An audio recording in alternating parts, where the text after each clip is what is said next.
एक छोटे से गांव में एक मछली व्यापारी था।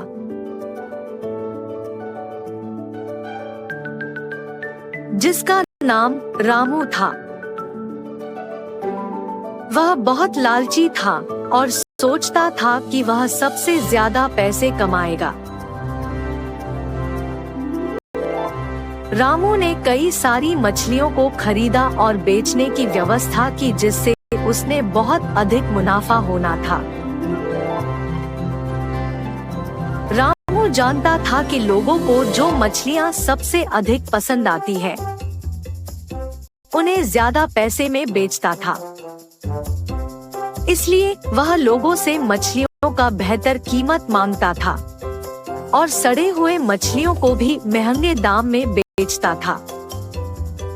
वह लोगों से ज्यादा पैसे कमाने के लिए अपने गंदे उपायों का इस्तेमाल करता था।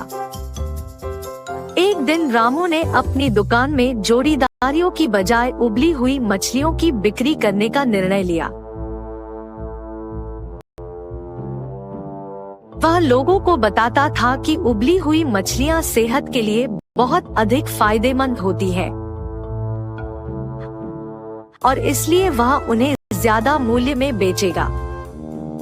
लोग उसकी बातों में आ गए और वह अपने उबली हुई मछलियों की बिक्री शुरू हो गई और लोग इसमें रुचि लेने लगे। लेकिन उन्हें यह नहीं पता था कि रामू अपनी दुकान में सच में उबली हुई मछलियों की बिक्री नहीं कर रहा था। वह सच में साबुन और पानी के इस्तेमाल से मछलियों को उबलता था और उन्हें उबली मछलियों के रूप में बेच रहा था। इस तरह रामू के उपायों से लोग अस्वस्थ होने लगे और इस वजह से उनकी डिमांड में कमी आने लगी। इसके बावजूद रामू अधिक पैसे कमाने के लिए और अधिक दलाली करने लगा। एक दिन उसके दुकान में एक ग्रामीण महिला आई और उससे मछलियों की खरीद करने के बाद रामू ने उसको ज्यादा मूल्य में मछलियां बेची। लेकिन महिला ने उसे धोखा देते हुए उसकी धोखाधड़ी का रायजगार बताते हुए उसे फंसा दिया। रामू धमकी देने लगा, लेकिन महिला उसके सामने नहीं डरी। महिला ने अपनी बात अंग्रेजी में बताई, जिससे रामू को समझ में नहीं आया और वह उसे छोड़ दिया। रामू अब थक गया था। उसने एक बार फिर सोचा कि वह उबली हुई मछलियों को बेचकर पैसे कमा रहा है, लेकिन अस्वस्थ लोगों की वजह से वह एक अपमानित व्यक्ति बन गया है। उसने फिर से सोचा कि उसकी दुकान में उबली हुई मछलियों को बेचने से बेहतर होगा कि वह अच्छी गुणवत्ता की मछलियां लेकर अपनी दुकान में बेचे। रामू ने अपनी दुकान को बदल दिया और अब वह उच्च गुणवत्ता की मछलियां बेचता था। लोग अब उसकी दुकान से मछलियां नहीं खरीदने लगे और उसकी दुकान में कोई नहीं आने लगे। रामू ने जो उपाय किया था, उससे उसे अधिक दुकान से लोग दूर भागते थे। रामू ये सोचता है कि व्यापार चालाकी से नहीं, सही तरीके से काम करने से सफलता मिलती है। द्वारेश्वर नामक गांव में मस्तान नामक एक कसाई रहता था। उस गांव में बकरे का मांस सिर्फ मस्तान की दुकान में मिलता था। इतना ही नहीं, हर शुभ कार्य और दावत के लिए मस्तान के ही दुकान से मांस लाया जाता था।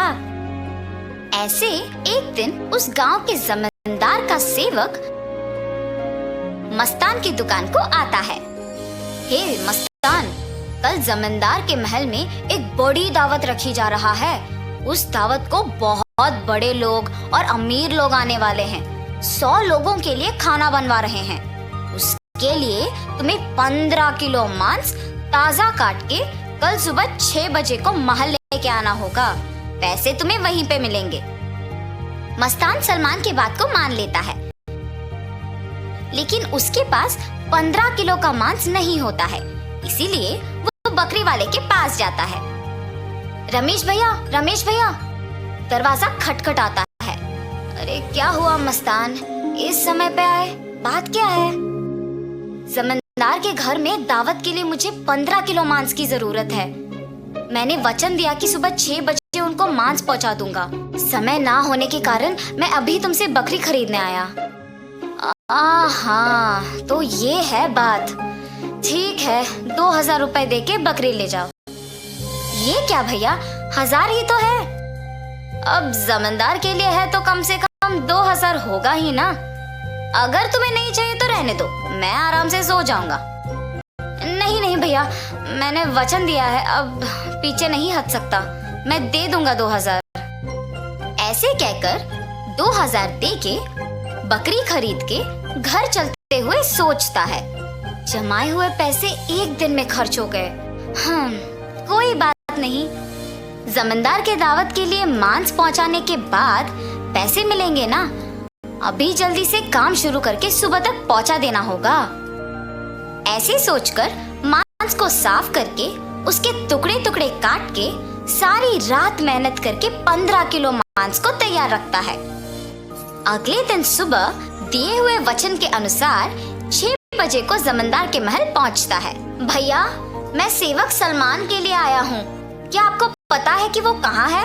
ये सुनकर दूसरा सेवक मस्तान को बाहर इंतजार करने के लिए कहता है। वो मस्तान के हाथ से मांस लेते हुए कहता है कि सलमान को भेजेगा और उसे पैसे मिलेंगे। मस्तान भी उस सेवक का बात मानकर बाहर इंतजार करता है। लेकिन सेवक उसके हाथ में मांस को देख सोचता है, इस 15 किलो मांस से अगर मैं 1 किलो ले लूं तो किसको पता चलेगा? किसी को भी नहीं पता चलेगा। ऐसे उस कवर में से 1 केजी मांस को छुपा के बाकी को देने जाता है। सलमान को देख के कहता है, साहब, मस्तान ने यह आपको देने के लिए कहा है। वो पैसों के इंतजार में बाहर खड़ा है। सलमान सेवक के हाथ से मांस लेके सीधा रसोई घर जाता है, ये जान के कि मस्तान बाहर पैसों का इंतजार कर रहा है। बावर्ची के पास जाकर सलमान कहता है, सारे व्यंजन स्वादिष्ट होनी चाहिए, ध्यान से पकाना। ऐसे कहकर चला जाता है। बावर्ची पकाते हुए, इतने मांस से अगर मैं 2 केजी ले लूं तो किसको शक होगा? किसी को भी नहीं होगा। ऐसे सोचकर मांस को छुपा के बाकी को पकाता है। दावत के व्यंजन की तैयारी के लिए जिम्मेदार किशन व्यंजनों का स्वाद चख के कुछ सेवकों की सहायता से उन सभी में से थोड़ा थोड़ा अपने लिए ले लेता है। आए हुए मेहमान सारे दावत की खाना शुरू करते हैं और जल्द ही आपस में बात करना शुरू कर देते हैं। ये क्या, इतना अमीर और सम्मानित आदमी, अच्छा नाम है इनका, मगर खाने में कमी क्यों? हाँ, अगर खाना कम ही पड़ना है तो ऐसी दावत की तैयारी भला क्यों करें? ऐसे सारे लोग खुसफुसाते हैं। ये सब सुन के जमींदार सहन नहीं कर पाते हैं। दावत के खत्म होने के बाद क्रोधित होके सारे लोगों को सभा में बुलाते हैं, खास करके दावत के लिए जिम्मेदार लोगों को, और उनको सवाल करना शुरू करते हैं। दावत की तैयारी के लिए जिम्मेदार किशन से पूछते हैं, दावत की जिम्मेदारी सौंपने पर तुम ये करोगे? सभी तैयारी किया मैंने, लेकिन व्यंजनों के लिए मात्रा पहले से ही कम पड़ गई थी प्रभु। मेरा इस बात से कोई लेना देना नहीं, आप बावर्ची से पूछिए प्रभु। ऐसे उसने अपनी किए को छुपाकर किसी और पे इल्जाम डाल देता है। तब बावर्ची छुपाए हुए 2 किलो मांस की बात को छुपा के कहता है कि दावत की सामग्री के लिए जिम्मेदार सलमान के पास इसका जवाब होगा। ऐसे उस बात से छुटकारा पाता है। सलमान भी औरों की तरह मांस के दिए गए 6000 रुपयों को मस्तान को ना देकर अपने ही पास रख के, ये जानते हुए कि मस्तान पैसों का बाहर इंतजार कर रहा है, जमींदार से ये बात छुपाता है और कसाई मस्तान पे इल्जाम डाल देता है कि उसने मांस कम मात्रा में दी है। अभी जाके मैं उसका काम तमाम करता हूँ प्रभु, ऐसे कहता है। उसी सभा में मौजूद मस्तान उस इल्जाम का सहन नहीं कर पाता है। सभा में से जमींदार के सामने आके कहता है, जमींदार साहब, इस पूरे गांव में मैं अकेले कसाई हूँ। पिछले 10 साल से मैं ये व्यापार कर रहा हूँ और इतने साल से आपके घर में हर कार्य और हर दावत पे मैंने खुद मांस दी है, मगर कभी भी ऐसी मुसीबत नहीं आई। आपके घर में दावत का नाम सुनते ही 1000 की बकरी को 2000 में बेचते हैं। सुबह आके मैंने मांस को पहुंचा दिया और आपके सेवक सलमान ने मुझे मांस के पैसों के लिए सुबह से इंतजार करवाया। सलमान को मांस देने के बहाने से एक और सेवक मेरे हाथ से मांस लिया और मुझे बाहर इंतजार करने के लिए कह दिया और ये भी कहा कि वो सलमान को बुलाएगा। उसके बाद इनमें से कोई भी मेरे पास नहीं आया। कृपया मेरा यकीन कीजिए प्रभु, आप ही की दया से जी रहा हूँ। मस्तान, मुझे तुम्हारे बारे में पता है, तुम फिक्र मत करो। सैनिकों, सलमान के कपड़े खोजो, देखो अगर 6000 रुपए मिलते हैं। खोजने पर सलमान की जेब में 6000 रुपए मिलते हैं। ऐसे उन सब में से सलमान पकड़ा जाता है। और इतना ही नहीं, किशन जिन सेवकों की सहायता से सभी व्यंजनों से थोड़ा अपने लिए ले लेता है, उनमें से एक सहायक जमींदार को सच कह देता है। बावर्ची का झूठ बैग में रखे मांस कोई सेवक को मिलने पर बाहर आ जाता है और पहला सेवक जिसने 1 किलो छुपा लिया, उसने डर के मारे अपनी गलती मान ली। तब जमींदार सभी को दंडित करते हैं और मस्तान को उसके पैसे 6000 दे देते हैं और ये भी कहते हैं कि वो मस्तान के लिए हमेशा रहेंगे। तो इस कहानी का नैतिक क्या है? गलती का सजा मिलेगी ही मिलेगी, इसीलिए ईमानदारी से जीना ही अच्छा है। एक समय में एक गांव में वीरेंद्रा नामक एक बड़े आदमी रहते थे। वो बूढ़ा आदमी उसके बेटे रोहित, बहू सरला और पोता रोशन के साथ एक छोटे से घर में रहता था। रोहित उसी गांव में खुद के एक व्यापार करता था। उसमें चिकन रोल्स और एग रोल्स बनाकर उन्हें बेचता था और उसके द्वारा आए हुए पैसों से उसके परिवार का देखभाल करता था। एक दिन वो हमेशा की तरह चिकन रोल्स बना के बेचने लगता है। चिकन रोल, गर्मा गर्म चिकन रोल, स्वादिष्ट चिकन रोल, आइए बाबू आइए, ऐसे जोर जोर से चिल्लाते हुए आते जाते लोगों को वो पुकारता था। एक दिन उसके पिता उसके दुकान जाते हैं। बेटा रोहित, मुझे बहुत भूख लग रहा है। बहू ने अब तक घर में कुछ बनाया नहीं और मैं रुक नहीं पा रहा हूँ, इसलिए मैं यहाँ आया हूँ। अगर आपको इतना भूख लग रहा है तो घर पे खाना चाहिए था। अगर बहू ने कुछ बनाया नहीं तो रुक लेना था, लेकिन ऐसे दुकान आ जाना क्या है?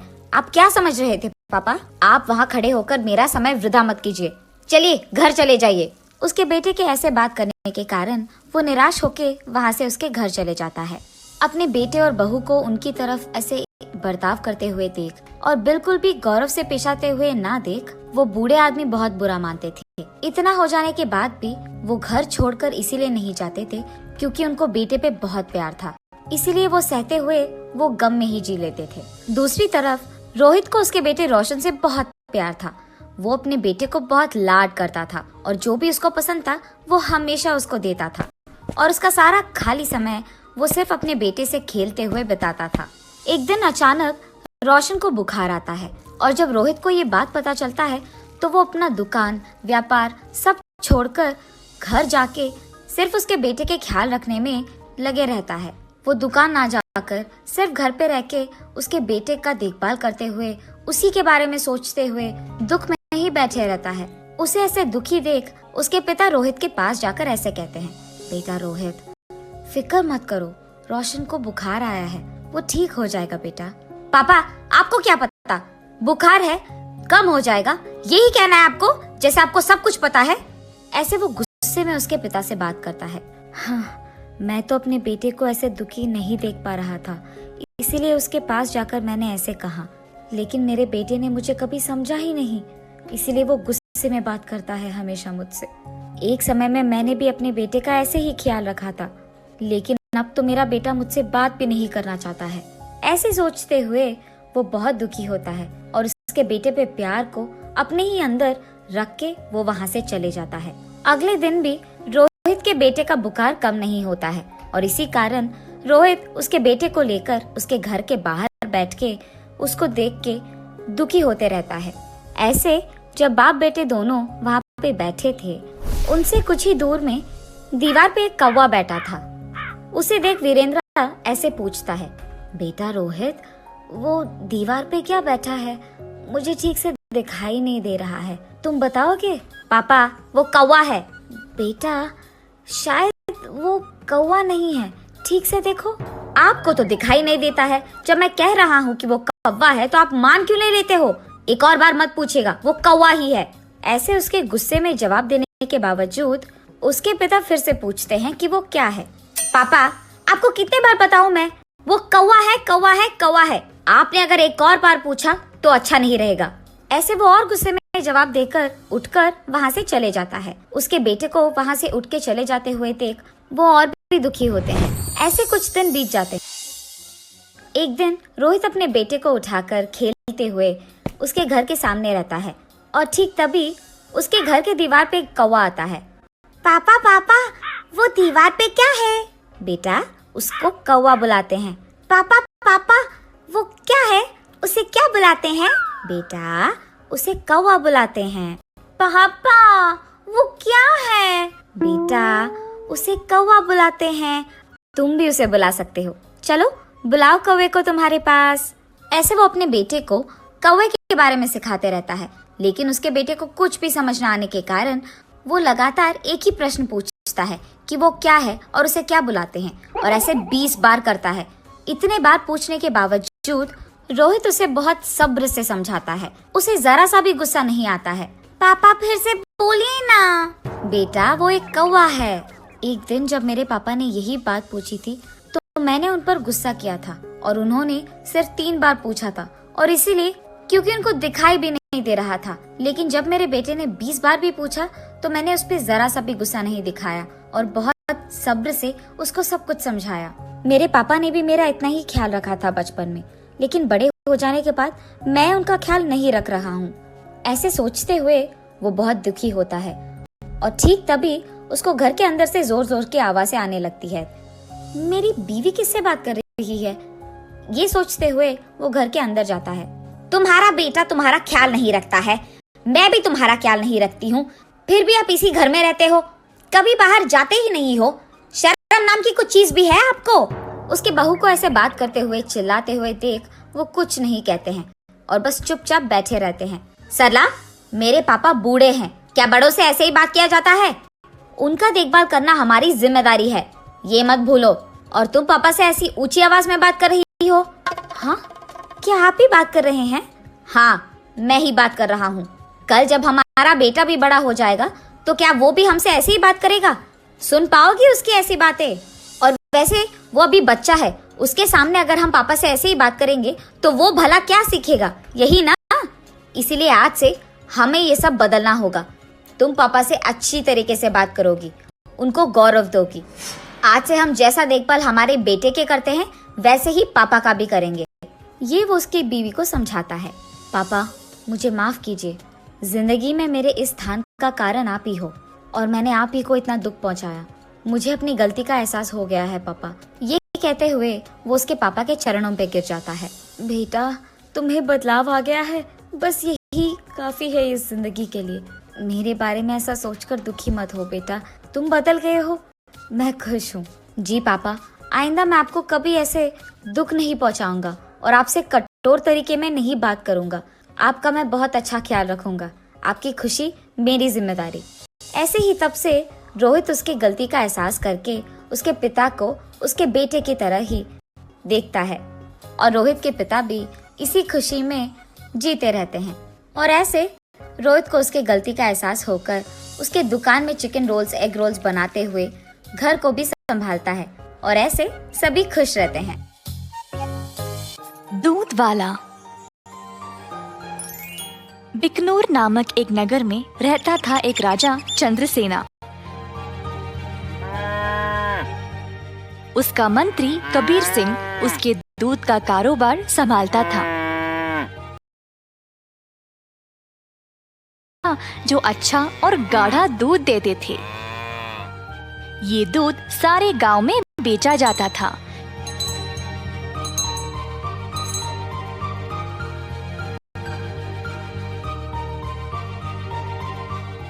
कबीर सिंह खुद सब कुछ संभालता था।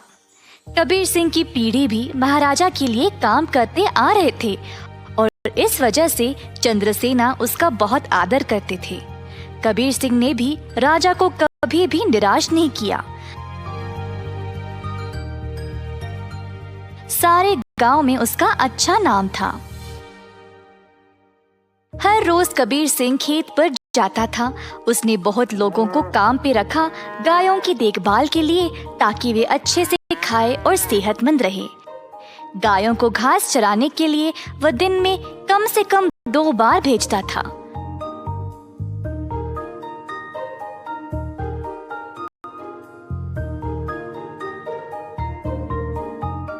वह हमेशा ध्यान रखता था कि दूध साफ सुथरा रहे।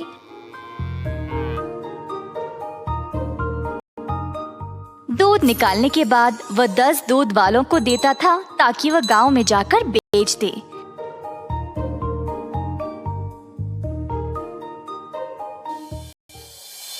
दूध वाले कबीर सिंह को पैसे देते थे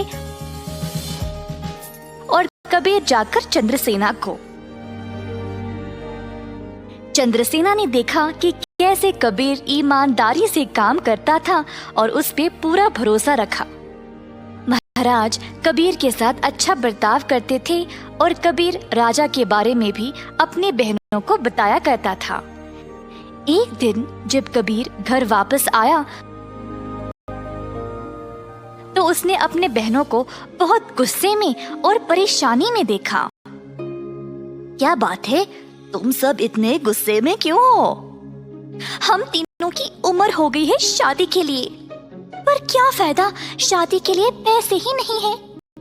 कपड़े और गहनों को छोड़ो, हमारे पास खाने पीने के लिए पैसे काफी नहीं है। मैं तुम लोगों के लिए ही इतना मेहनत करता हूँ, अगर इससे भी खुश नहीं हो तो मेरी सारी मेहनत ही बेकार हो रही है। आप तो महाराजा के मंत्री हो ना, पर आप अपनी आमदनी किसी भी जरूरतमंद को दे देते हो, और आप दूध का कारोबार भी संभाल रहे हो ना अकेले, उसमें भी कोई मुनाफा नहीं मिल रहा है आपको। ऐसा क्यों? शायद हमारी कोई फिक्र नहीं है, इसीलिए। तीनों बहनें रोने लगी और कबीर को बहुत बुरा लगा। अब तुम सब मत रो, मुझे बर्दाश्त नहीं होता। अब बोलो मैं क्या करूं? मैं वही करूंगा। वैसे आपको ज्यादा कुछ करने की जरूरत नहीं, आप दूध का सारा कारोबार संभालते हो ना। अगर आप उसमें थोड़ा पानी मिलाकर बेचोगे तो आप ज्यादा बेच पाओगे। हाँ, और अधिक दूध से आप ज्यादा मुनाफा भी कमा सकते हो। पर ये तो धोखा हुआ, मैं राजा के साथ ऐसा नहीं कर सकता। कबीर सिंह ने ऐसा करने से मना कर दिया था, पर उसकी बहनों ने उसको भावुक करके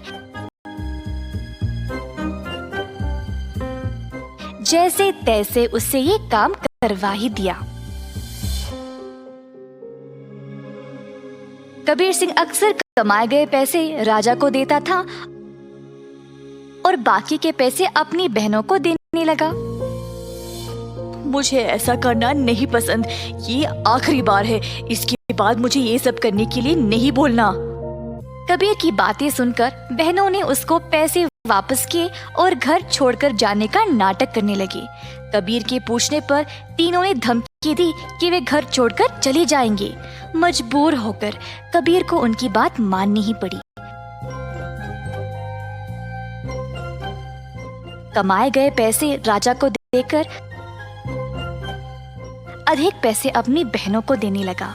ये सिलसिला कई दिनों तक चलता रहा। कुछ ही समय में कबीर की बहनें नए नए साड़ियां और गहने खरीदने लगे और अच्छा खासा खाने भी लगे। उनकी जिंदगी ही बदल गई। घर पर बैठे बिना तीनों सज धज के बाहर घूमने लगे, सबके आगे दिखावा करने के लिए।